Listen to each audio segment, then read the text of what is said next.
A quick one, no time to waste. Hello, Africa. Have you been to Africa before? Do you know Africa? Are you an African or are you a lover of Africa? In case you've not been to Africa, let me tell you how Africa operates. It has to do with the suffering. That's the angle I'm coming from. Why Africans are running away from misery or just trying to run away. If you go to Africa, visit their passport offices.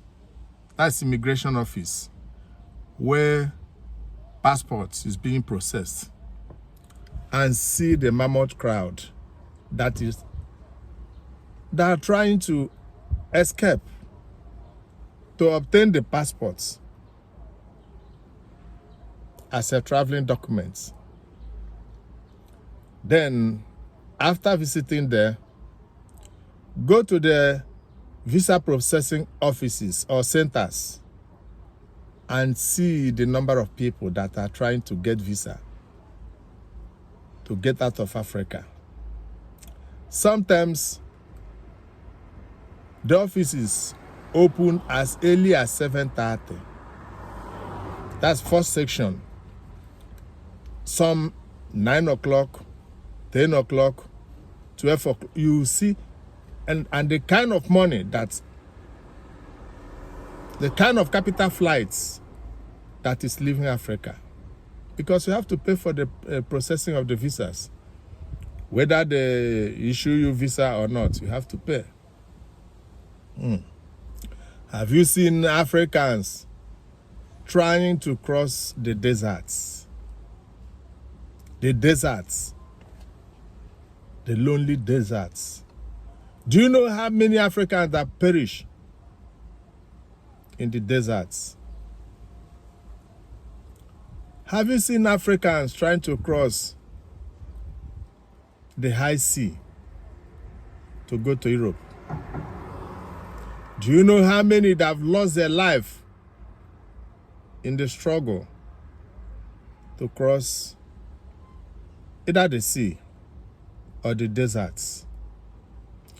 Do you know how many that are being held back by bandits and kidnappers, and money is being requested on their head for their release? Do you know how many people are in prison for overstaying in overseas and for entering most countries as an illegal immigrant? Do you know how many people that their embassies are not even interested to come for their case? That is Africa for you. Now, why are Africans running away from their homes, from their ancestral lands? Why? Who are their leaders? How does their leaders treat them? Majority of the African leaders, if not all, 90 to 95% of African leaders does not take care of their citizens. They embezzle the commonwealth with their families, their friends, their loved ones, their cronies. Sometimes the money is filtered all over the world. They buy houses, properties. They stash the money far away while their people are wallowing in poverty. Most African leaders, like in Nigeria, for instance, they have what they call GRA, Government Reserved Area. They will go and hide in high-brow areas. They have lights, they have security, they have best food, choice wines, they have medication. Ordinary headache, they'll fly overseas to treat themselves or their families. They have the best of everything. They fly in their private jets. They don't care how the ordinary people are struggling. In Africa, there is no welfare. Governments does not do much for their citizens. There is no social contracts. That is a kind of agreement or arrangement between the citizens and the leaders. In Africa, it's all about the leader and the winner takes all. When you hear them talking about democracy, they are not democratic. They select the highest bidder. And one of the problems still consuming Africa is tribalism, religion sentiments.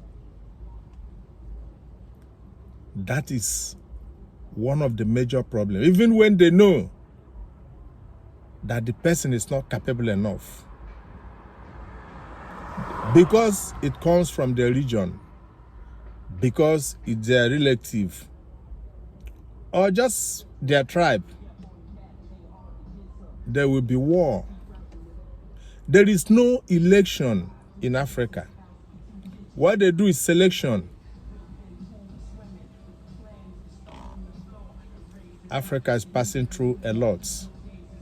The young people are suffering all over the world. Some of them are not being fairly treated